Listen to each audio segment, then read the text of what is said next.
What is my girlfriend's name? We'd been dating for 8 months and I still didn't know her name. I was too drunk when we met to care and just saved her number as Red Dress Girl. Now it was way too late to ask. The first few weeks I kept waiting for her to say name, but she never did. I tried the Starbucks trick, and when they asked for a name, she said, Jessica. Finally, I thought I'd solved it.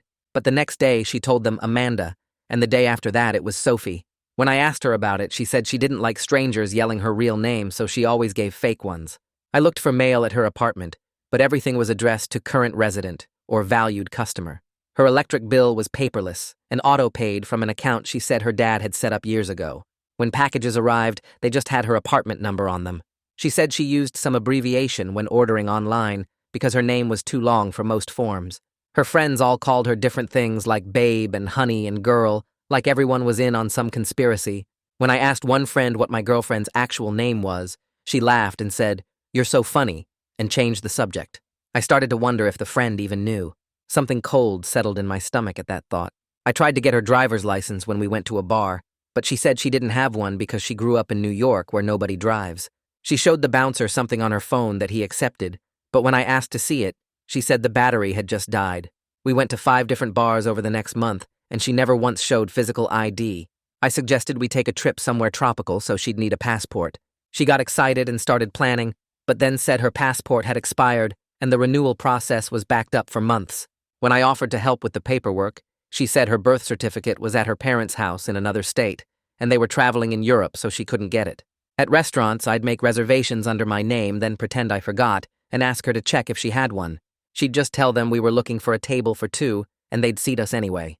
When hosts asked for her name, she'd point at something on the menu and start asking questions until they got distracted. It was almost like she'd practiced it. I tried getting romantic and asking what her grandmother called her as a child. She said she'd had so many nicknames she couldn't remember them all. When I asked what teachers called her in school, she said she'd been homeschooled, and her mom just called her sweetheart. Every story somehow avoided her actual name. Her credit cards just said valued member, which she claimed was a privacy thing her bank offered. Her gym membership was under some corporate account from an old job. Her laptop had no name on the user account, just a smiley face emoji. Even her Netflix profile just said me, and when I asked about it, she said she thought it was funny. I looked through her yearbooks when she was in the shower, but her pictures had been cut out of every single one. She said her ex had done it in a jealous rage years ago. The one photo that remained showed her, but the name underneath had been covered with whiteout. She said her ex was seriously disturbed and changed the subject. I started getting desperate and suggested we get married as a joke to see what she'd say. Instead, she got really excited and started planning our future together.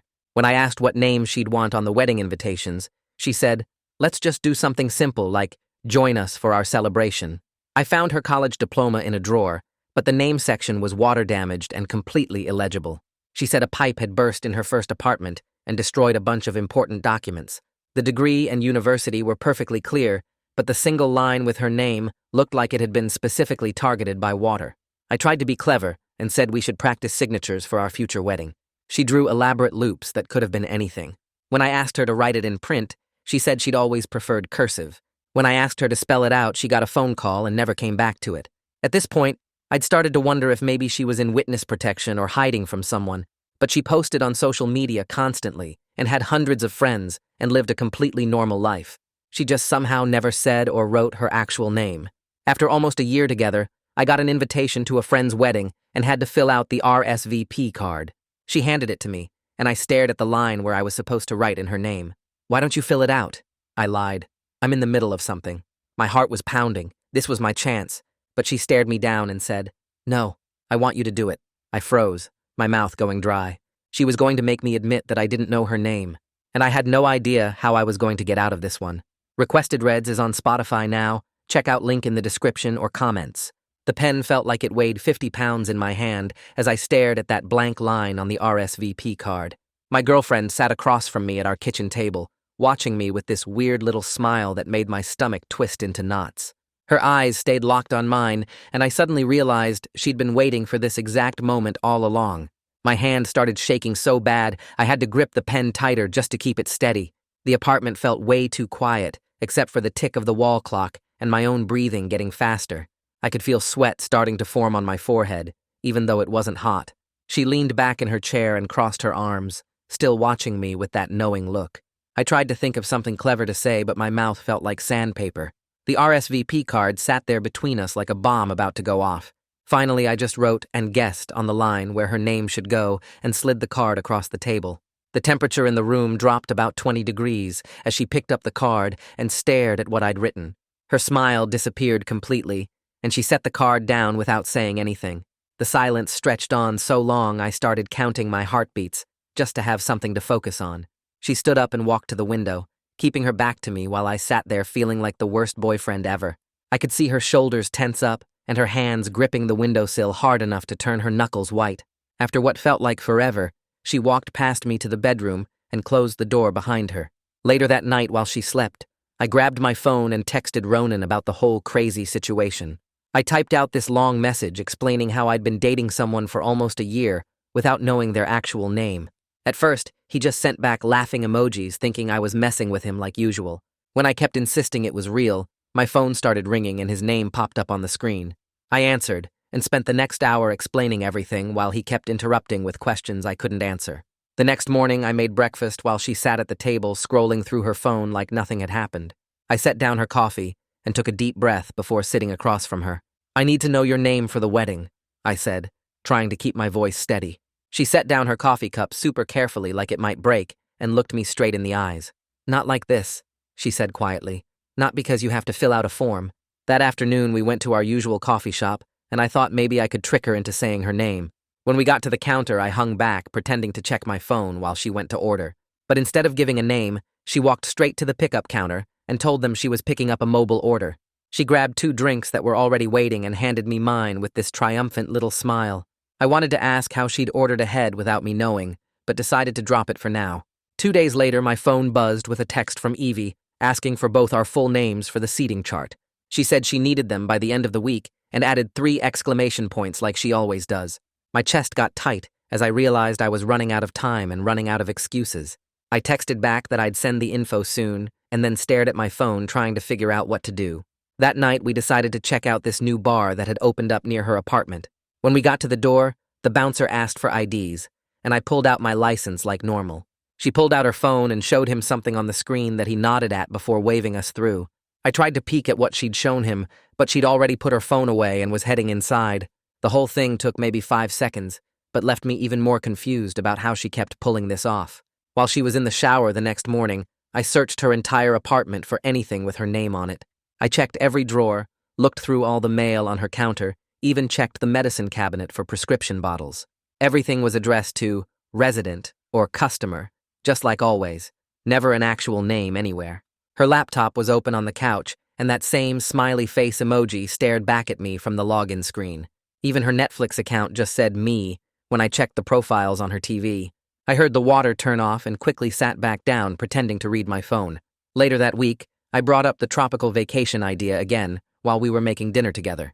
I mentioned how nice it would be to get away somewhere warm this winter, maybe the Caribbean or Hawaii. She got all excited and started talking about beaches and snorkeling and which islands had the best food. Then her face fell, and she mentioned her passport was still stuck in renewal hell from when she'd applied months ago.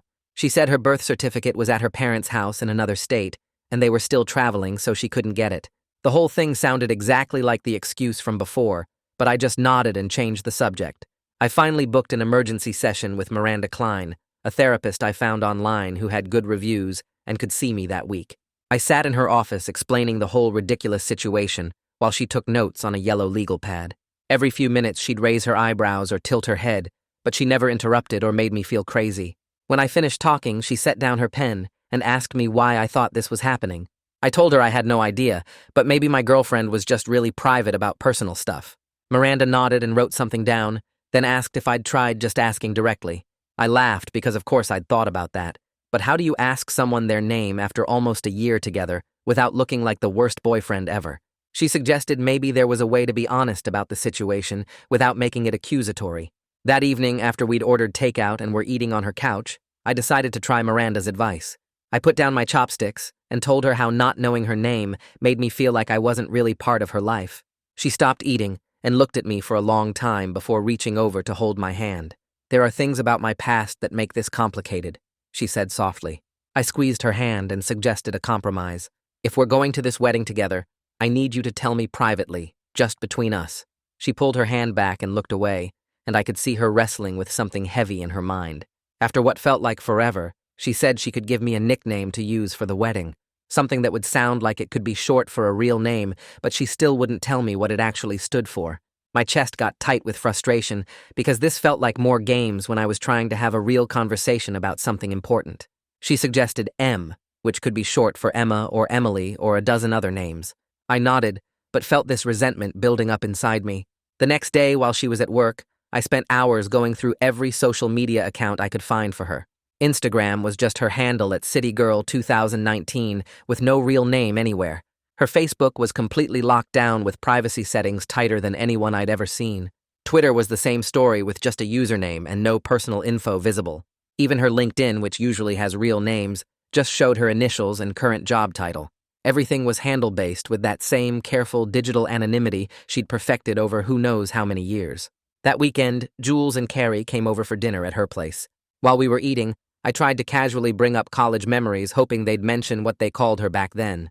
Jules started telling this story about their sophomore year, but when I asked what nickname everyone used for my girlfriend back then, she smoothly switched to talking about their spring break trip to Cancun. Carrie jumped right in with details about the resort and the beaches, and I felt completely managed, like they'd rehearsed this deflection.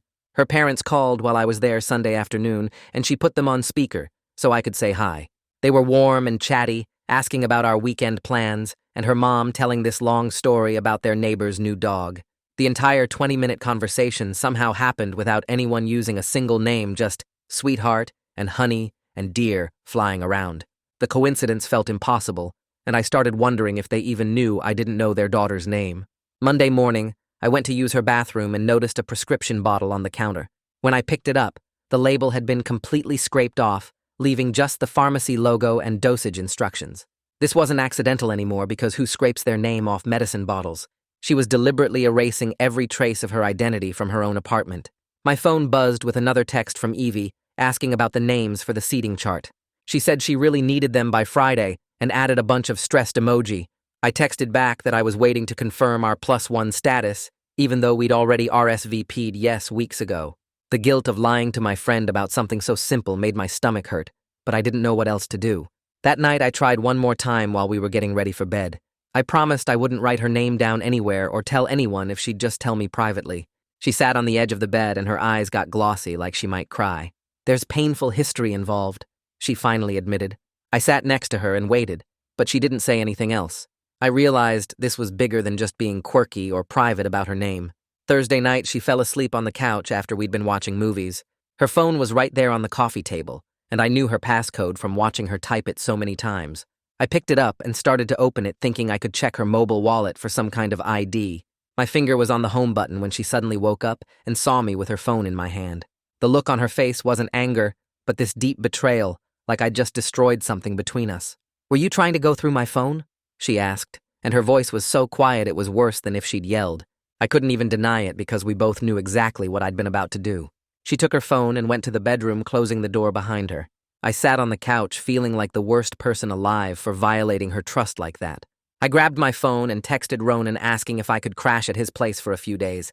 He replied within minutes, saying his couch was mine and asking if I was okay. I went to our closet and threw some clothes into my gym bag, trying not to make too much noise.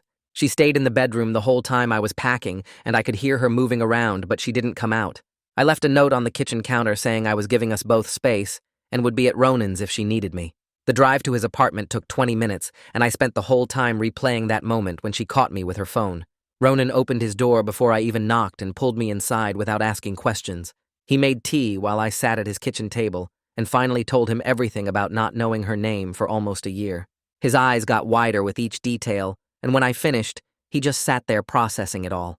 He didn't judge or make jokes, just let me talk through my confusion about why I'd violated her trust like that. For 3 days, I stayed on his couch going to work and coming back to his place instead of home. She didn't text or call, and I didn't push, though. I checked my phone constantly, hoping she'd reach out.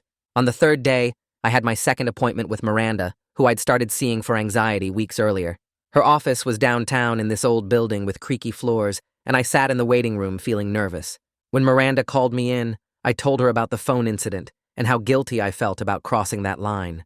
She asked me to think about the difference between wanting control and respecting boundaries, which hit me hard. I'd been so focused on my need to know her name that I hadn't considered why she needed to keep it secret.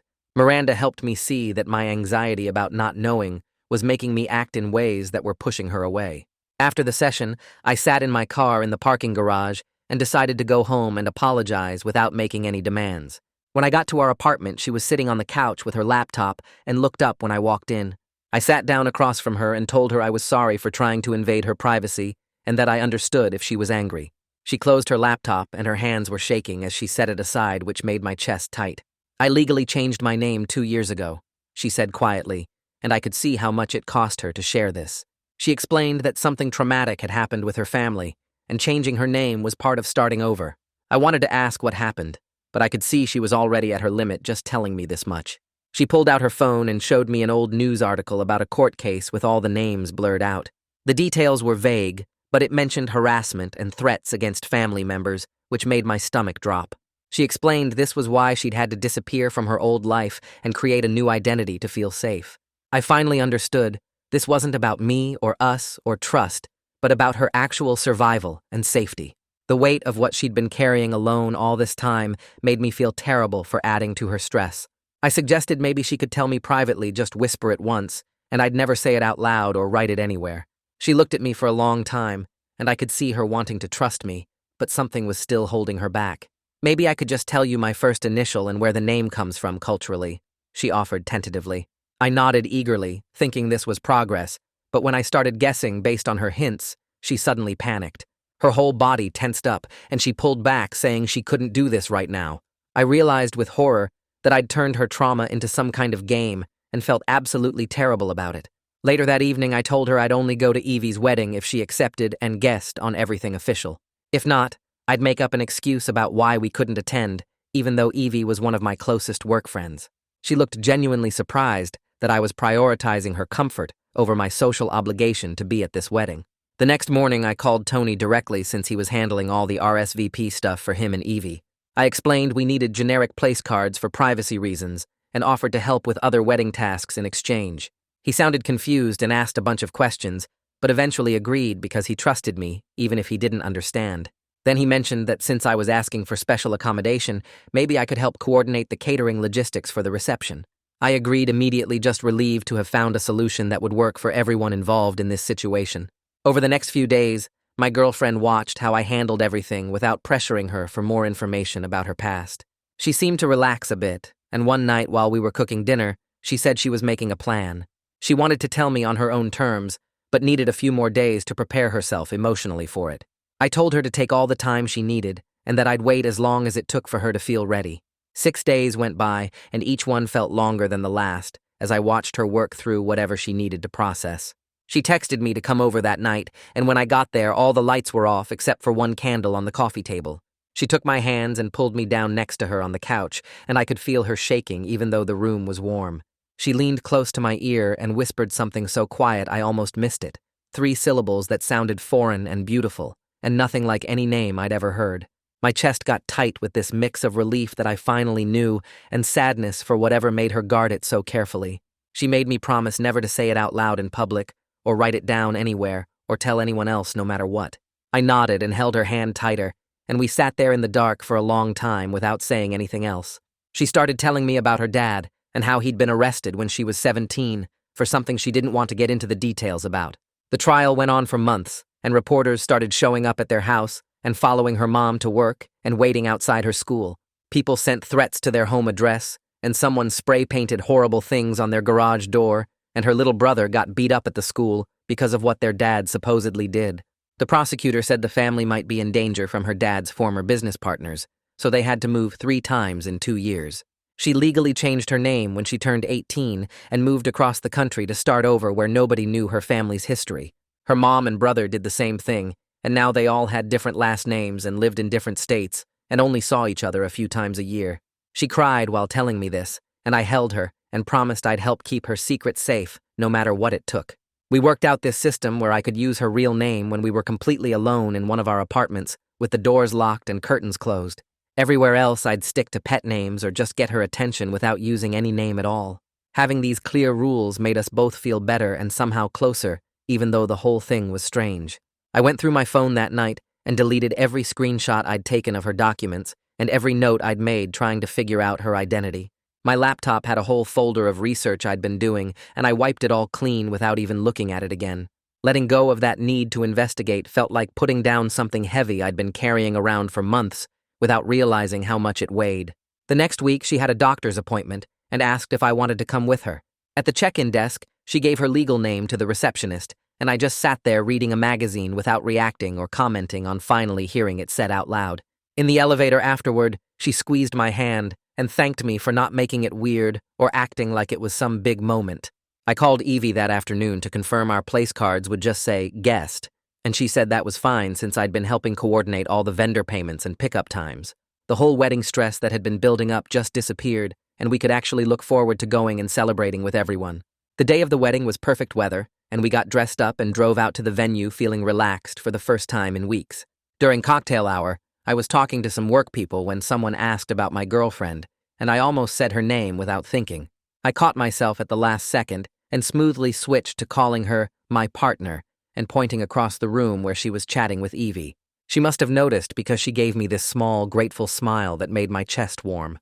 The reception was beautiful, and after dinner we stepped outside to get some air away from the loud music. She told me how safe I'd made her feel all day by keeping our agreement and not treating her differently, even though I knew her secret now.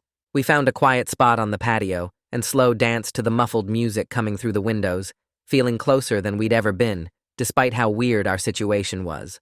The week after the wedding, I called Evie privately to apologize for being difficult about the seating chart stuff. She laughed and said she was just happy we could make it, and that I seemed more relaxed than I had in months, which was true. She mentioned how nice it was to finally meet my girlfriend properly, and how good we looked together, which made me smile. My next therapy appointment with Miranda was 3 days later, and I spent most of the session talking about my pattern of crossing boundaries when I got anxious. I told her about the phone snooping incident, and how terrible I'd felt when I saw the betrayal on my girlfriend's face. Miranda helped me understand that love doesn't mean knowing everything about someone, and that respecting privacy is actually a form of intimacy. She gave me homework to practice sitting with uncertainty without trying to control or investigate my way out of it. I committed to working on this long term because I could see how my need for control had almost ruined the best relationship I'd ever had. That night at her apartment, she pulled out a shoebox from under her bed and showed me the yearbook pages her ex had torn out. The edges were ragged where he'd ripped them, and some had burn marks on them. She explained how he'd shown up at her apartment after she'd broken up with him and destroyed everything with her name on it. He'd poured water on her diploma and scratched her name off every photo he could find. The police had gotten involved, but he'd kept finding ways to contact her through fake social media accounts. She'd changed her phone number 3 times and moved twice before finally deciding to just erase her name completely. Her hands shook as she put the box away, and I understood this wasn't just quirky privacy stuff, but actual survival. We sat on her couch for a long time and agreed to pump the brakes on all the marriage talk we'd been throwing around. The pressure that had been building up between us just melted away, and we could breathe again. She ordered Thai food using her usual fake name, and we watched movies without any weird tension for the first time in weeks. 2 weeks later, Ronan invited us to dinner at his place, and I introduced her as my love, without using any name at all. He didn't ask questions or make it weird, and just welcomed her with his usual warmth. She actually laughed at his stupid jokes and helped him cook while I set the table. After we left, she squeezed my hand in the car and thanked me for not telling him about her situation. I noticed she'd started changing some of her online accounts to just use initials instead of the fake names. Her Instagram changed from some random handle to just KM, which felt like progress even if I didn't know what the letters stood for. She updated her food delivery apps too and started using just K when ordering coffee. Each tiny step felt huge considering where we'd started from. 3 months passed, and we got invited to this house party where everyone had these ridiculous nicknames anyway. People were calling each other Shark and Beans and Princess, so we fit right in without any questions. She was loose and fun in a way I hadn't seen since before the wedding drama started. We played beer pong and she trash-talked the other team while everyone called her babe, and it felt completely normal. The next morning over breakfast, I told her straight up that if the secrecy started spreading to other parts of our life, we'd need to stop and figure things out. She nodded and said she understood and actually appreciated having clear lines about what was okay and what wasn't. We wrote down some basic rules about what situations needed real names and which ones didn't. Her parents called on video chat a few weeks later, and this time she introduced me by my actual name while they called her sweetheart, like always. Her mom asked about our plans for the holidays, and we made normal conversation without any of the weird, careful dancing around words. They seemed happy she was dating someone stable, and I realized they probably didn't even know I'd been struggling with the name thing. A new wedding invitation showed up in my mail the next month for another college friend getting married. I grabbed a pen and wrote "plus guest" on the RSVP card without even thinking about it. She saw me do it from across the room and smiled but didn't say anything. I mailed it the next day and didn't feel any resentment or frustration about the situation. The whole thing had shifted from this huge mystery I needed to solve to just how we did things as a couple. We went shopping for wedding clothes, and she paid with her anonymous credit card while I handled the stuff that needed names. At the store, she tried on dresses, and the saleswoman kept calling her Han, which worked perfectly. We found her a green dress that looked amazing and bought it without anyone needing to know who she was. The wedding was at this vineyard 2 hours away, and we drove up early to help set things up. I introduced her to people as my girlfriend, and everyone just rolled with it like it was totally normal. During the ceremony, she held my hand, and we watched our friends exchange vows without any of the stress from Evie's wedding. At the reception, we danced to every song, and she let loose in a way that made me fall for her all over again. People took photos and tagged her with emojis instead of names on social media, which she thought was hilarious. We caught the shuttle back to the hotel and spent the night talking about everything except her name. The trust between us had grown into something solid that didn't need every single detail spelled out to work.